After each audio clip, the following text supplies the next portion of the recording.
Hola, ¿qué tal? Nuevamente bienvenidos a este canal de televisión de YouTube del Cuerpo Académico de Cultura y Personalidad de la Facultad de Ciencias de la Conducta de la Universidad Autónoma del Estado de México.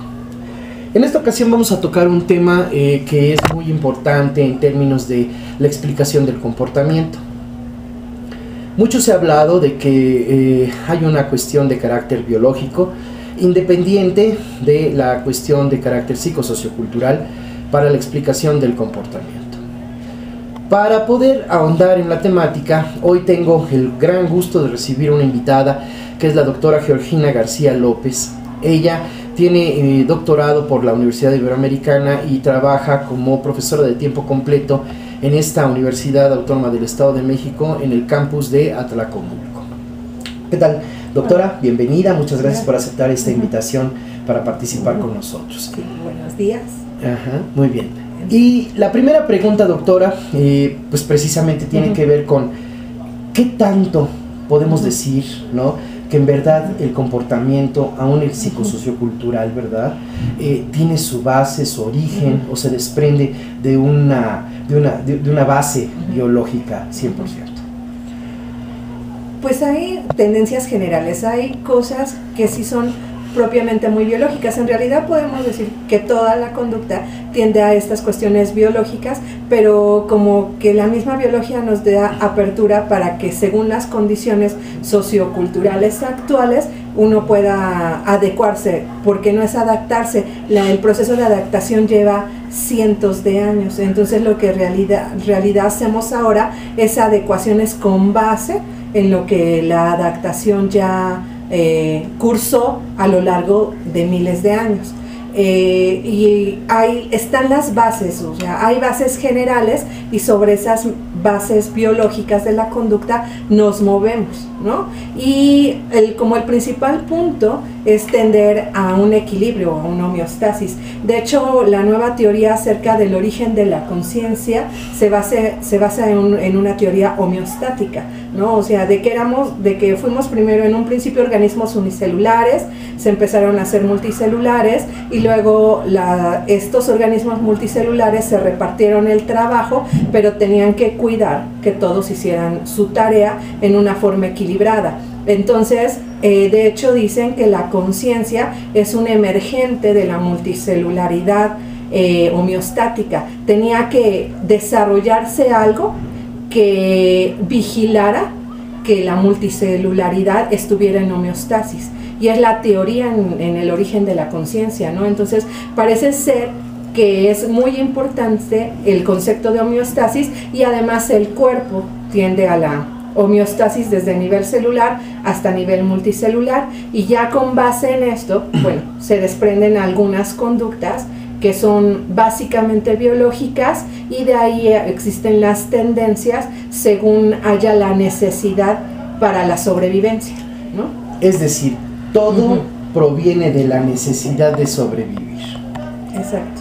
Y entonces, ¿cómo podemos ligar, ¿no?, o ver la asociación entre la biología, que es la necesidad de sobrevivir, y luego el surgimiento de conductas más de tipo psicosociocultural, que por supuesto también tienen esa base de sobrevivir dentro de una organización muy específica de las especies? ¿Podría citarnos algunas especies que hayan tenido o que muestren esta evolución de comportamiento?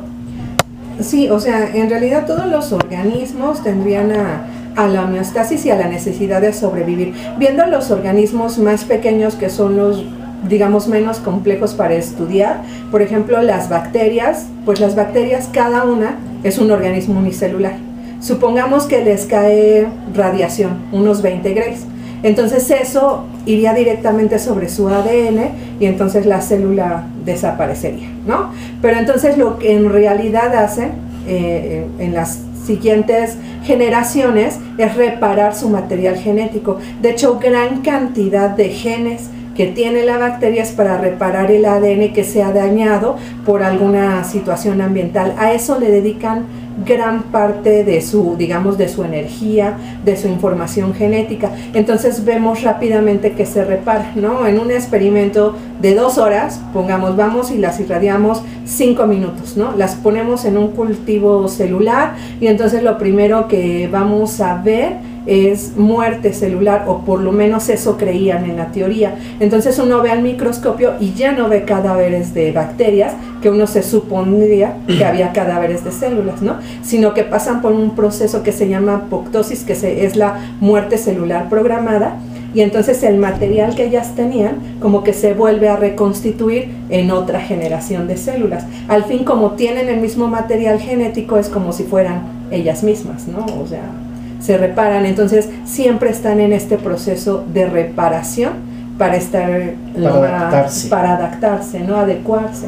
Oiga, doctora, y entonces aquí algo que me viene es, si unas células logran esa adecuación o esa adaptación con el paso del tiempo, ¿esta información se graba a nivel celular o en alguna parte de la célula y se transmite a otras? ¿Hay memoria celular? O sea, en realidad la información ya está en el material genético. O sea, la información para que en el caso de las bacterias reparen su material genético ya está en el material genético. En el caso de nosotros, o sea, ya está en el material genético nuestra reparación celular, ¿no? Y lo que pasa es que ahora hay de hecho, los biólogos o la tendencia en evolución ya no es tanto en la herencia genética, porque en realidad lo que importa es la expresión fenotípica de nuestros genes, ¿no? O sea, nosotros tenemos nuestros genes y se pueden expresar de varias formas. Entonces lo que importa es cómo se van a expresar en el fenotipo, ¿no? En cómo somos, esa sería como la adecuación. Y de hecho ahora está, digamos, de moda el concepto de fenotipo, porque el gran fracaso de la entrada del siglo 2000 es que decían, codificamos todo el material genético y la tenemos arreglada, ¿no? Vamos a tener los genes de la esquizofrenia, los genes de la depresión, los genes de la gordura. Entonces, cuando codificaron todo el material genético, que de hecho muchos laboratorios en el mundo se pusieron las pilas para que en el año 2000 fuera la noticia, se dieron cuenta que no hay genes para todo, ¿no? O sea, que el genoma no era lo máximo o la respuesta, sino que el genoma se combina para expresar un diferente fenotipo, y entonces con base en ello tenemos millones de posibilidades de ser, ¿no? Porque no, como que dicen, no importa nuestro genoma, importa el fenotipo que da nuestro genoma. ¿Podría explicarle a nuestros seguidores brevemente a qué se refiere con fenotipo, para que sea más clara la explicación? Porque genotipos son precisamente los genes, ¿no? La herencia, lo que se conserva, ¿no? Y el fenotipo se refiere más a la estructura física, ¿o a qué es a lo que está usted? Incluso expresión conductual, ¿no? Incluso, por ejemplo, de hecho la reproducción sexual se hizo para reparar el genotipo, ¿no? Supongamos que están mis genes y yo tengo malos genes contra la producción de insulina, ¿no? Entonces, teóricamente, la pareja que me va a atraer va a ser una persona que no tenga la deficiencia en producción de insulina, ¿okay? Es decir, nos complementamos a la hora de encontrar una pareja. Sí, ya se vio que por la expresión inmunológica lo que busco es reparar lo que yo no tengo, ¿no? Entonces, por eso, de pronto, ¿por qué me llaman la atención? Pues a lo mejor ahí tienen las proteínas contra, no sé, la insulina, no sé, algún factor por ahí inmunológico, ¿no? Nos complementamos, entonces nuestro hijo potencialmente tiene el mejor genotipo, pero de todavía que yo escogí el mejor genotipo y que ese es un proceso bien bonito a nivel embriológico, lo que durante, por ejemplo, el proceso de embriogénesis, lo que yo coma, como esté la mamá estresada o no, va a hacer que se expresen diferencialmente unos genes o no. Fíjese que esto checa muy bien, claro, checa muy bien con lo que estamos proponiendo en la teoría de la paz y equilibrio. Se habla mucho de elección de pareja, pero en realidad uno no la elige, más bien se la encuentra. Y porque tiene que ver más con características de tipo, en este caso biológico, que con características que uno tenga un listado de que ande buscando y a lo mejor se la encuentra, ¿no? No, más bien la pareja llega aparece, uno se le encuentra.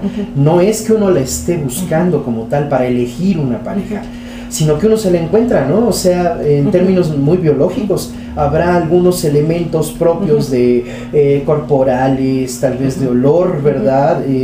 O de las famosas feromonas, ¿no?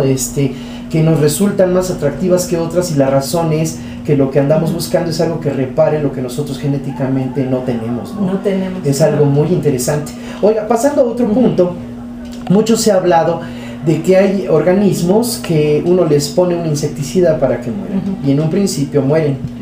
Poco después, con ese mismo insecticida ya no mueren. Se adecúan o se adaptan a esas características del veneno y ya se vuelven inmunes a ello, como sucede incluso con algunos antibióticos, ¿no es cierto? Esto quiere decir que van guardando información en sus células. Hay células de memoria que ayuden para que uno se proteja ante ese invasor, ¿verdad? Ese insecticida. Yo lo que le quiero preguntar es que esto ya está demostrado, pero sucede algo similar con el comportamiento psicosociocultural. O sea, que se aprendan cosas, que se guarden en la información genética, proteínica, cromosómica, yo no sé, es usted especialista, que se puedan ir transmitiendo, y por eso muchos comportamientos son parecidos a los de los antecesores. ¿Habrá alguna posibilidad de esto? Si hay células de memoria, ¿nos puede platicar cómo funcionan?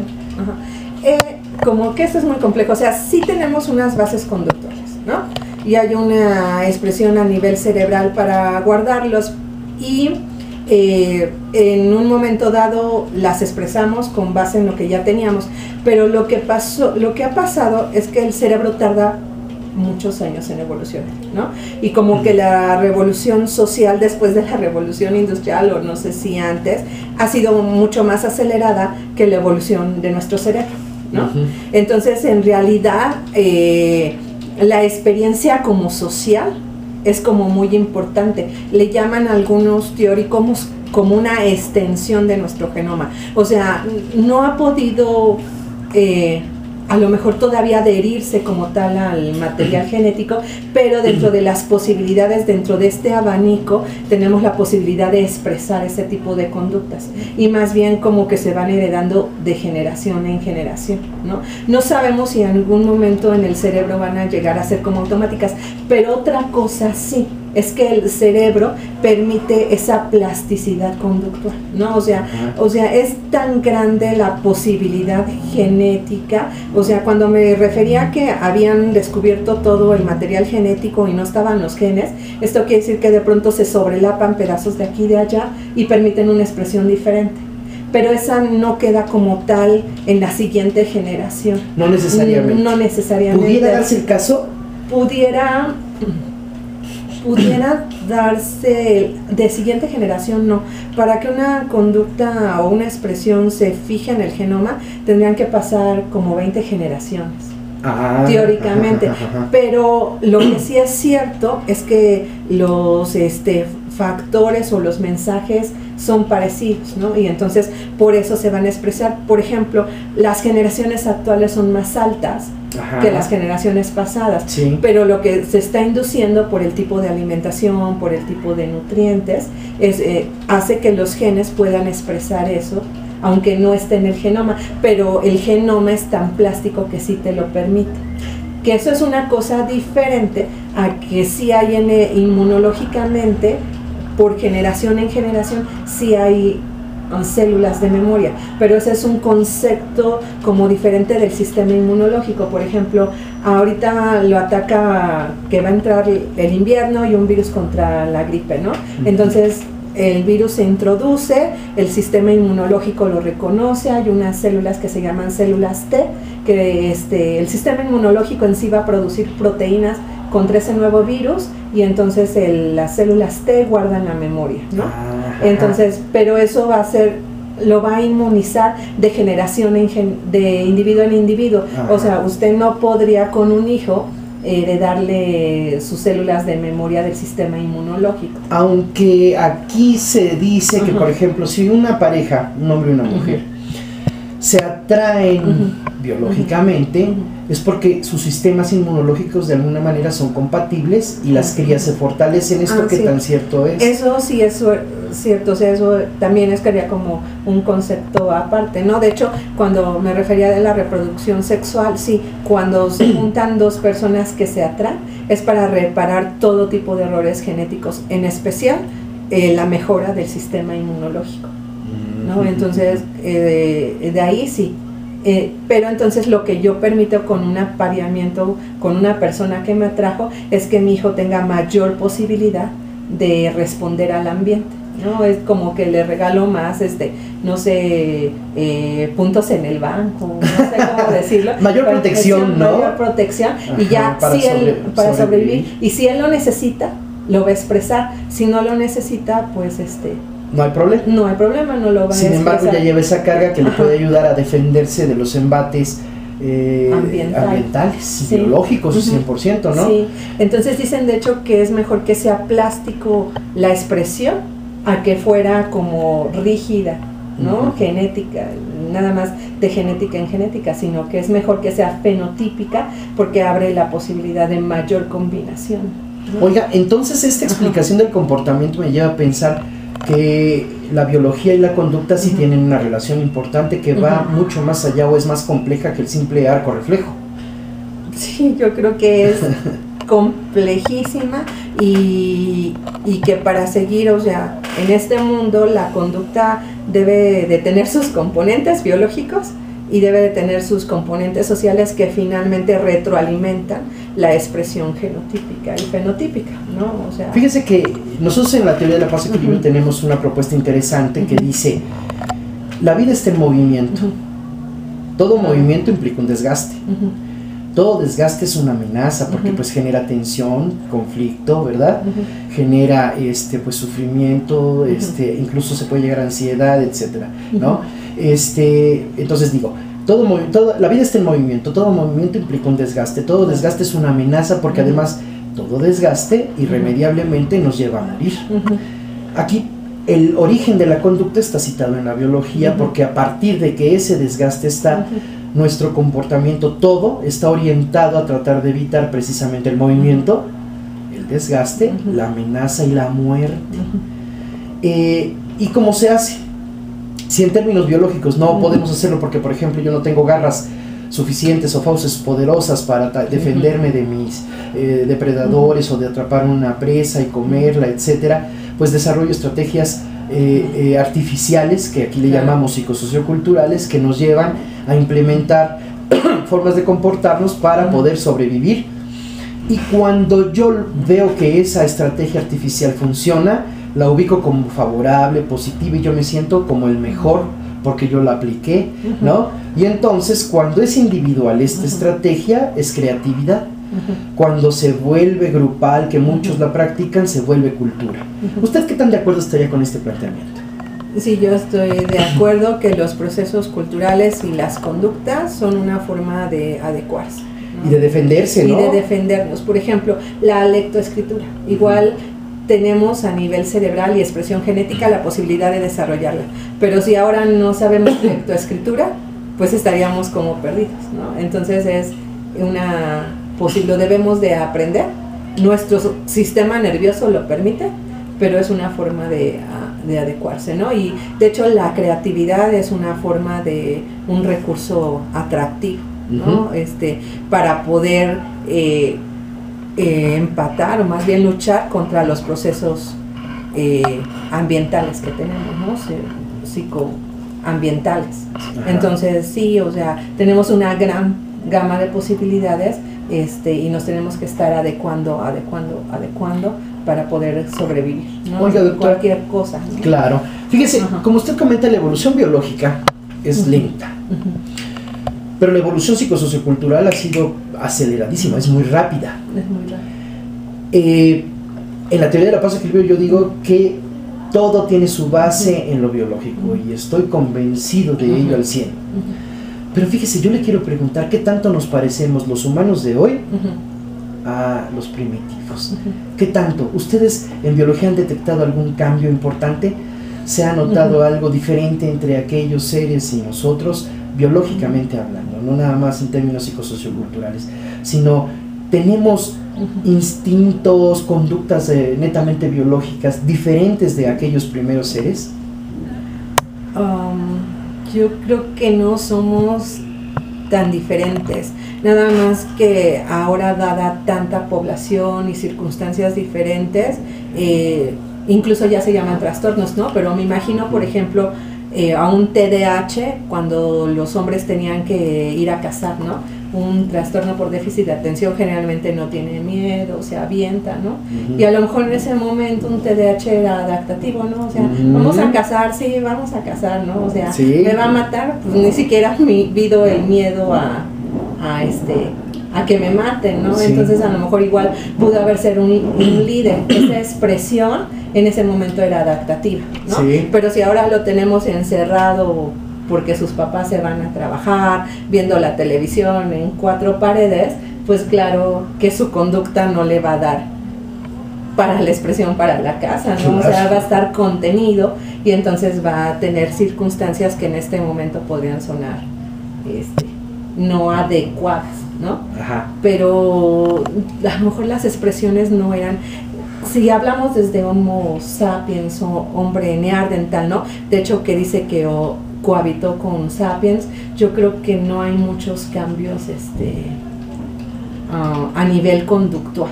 Biológicamente hablando. Ahora tenemos diferentes expresiones dado el ámbito sociocultural, pero en cambio en expresiones, a lo mejor antes, ¿no?